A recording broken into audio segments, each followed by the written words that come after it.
نام من چون ویفنگ است. من از چین هستم. یک ماه است که من برای تحصیل در دانشگاه دولتی آموزگاری تاجیکستان به نام صدرالدین عینی در دوشنبه قرار دارم و در این مدت بسیار چیزها را آموختم. در تاجیکستان پیش از همه منظره های زیبای دوشنبه توجه مرا به خود جلب نمود.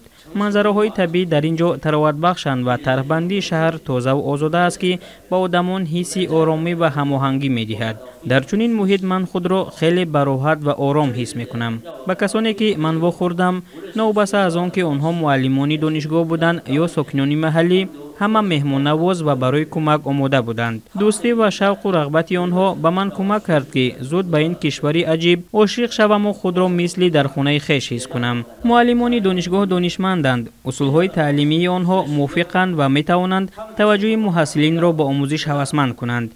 آنها نه تنها تعلیم می دهند بلکه دقت خود را به رشد تفکر و قابلیت عملی دانش آموزان روانه می کنند. در اینجا من راهنمایی و دستگیری خوبی اکادمی گرفتم که این به من درباره اختصاص خود فهمش عمیق‌تر داد. علاوه بر این من مبادله زیچ تعلیم را بین چین و تاجیکستان احساس کردم. دانشگاه به ما ذخیره‌های زیادی تعلیمی و امکانات‌های معاشرت را فراهم می‌آورد و به ما امکان می‌دهد که با فرهنگ‌ها و غایه‌های گوناگون شناس شویم. من می‌خواهم به همه آموزگاران و دانشجویان دانشگاه دولتی آموزگاری تاجیکستان کامیابی‌ها تمنا نمایم.